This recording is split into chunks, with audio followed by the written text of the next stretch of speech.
മലപ്പുറം അരീക്കോടിൽ എക്സൈസിന്റെ വൻ മയക്കുമരുന്ന് വേട്ട. അരീക്കോട് ടൗണിലുള്ള ഒരു സ്വകാര്യ ലോഡ്ജിൽ വെച്ച് മാരക സിൻഡിക്കേറ്റ് മയക്കുമരുന്നായ 22.21 ഗ്രാം മെത്തോ ഫിറ്റമിനുമായി എടവണ്ണപ്പാറ ചീടിക്കുഴി സ്വദേശി ഷാക്കിർ ജമാലിനെ എക്സൈസ് അറസ്റ്റ് ചെയ്തു. Malappuram excise enforcement and anti narcotic special squad circle inspector Noufal N സംഘവും ഉത്തരമേഖലാ commissioner squad excise inspector Shijumon ടിയും സംഘവും ചേർന്നാണ് ഓണം സ്പെഷ്യൽ ഡ്രൈവിനോടനുബന്ധിച്ച് നടത്തിയ പരിശോധനയിലാണ് പ്രതി പിടിയിലാവുന്നത്. പ്രതിയെ Manjeri judicial first class magistrate കോടതിയിൽ ഹാജരാക്കി റിമാൻഡ് ചെയ്തു. ഓണം പ്രമാണിച്ച് പ്രത്യേക പരിശോധനയ്ക്കായി എത്തിയ എക്സൈസ് സംഘത്തെ കണ്ട് പ്രതി മയക്കുമരുന്ന് നശിപ്പിക്കുന്നതിന് വേണ്ടി ശ്രമിച്ചെങ്കിലും എക്സൈസ് സംഘം ഇയാളെ പിടികൂടി. ഇയാളുടെ സംഘത്തിലെ കൂടുതൽ പേർക്കായി അന്വേഷണം നടത്തുമെന്ന് എക്സൈസ് അധികൃതർ അറിയിച്ചു.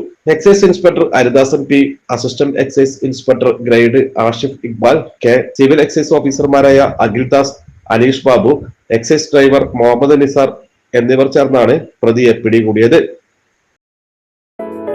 Gold, pure gold. Group Nilambur.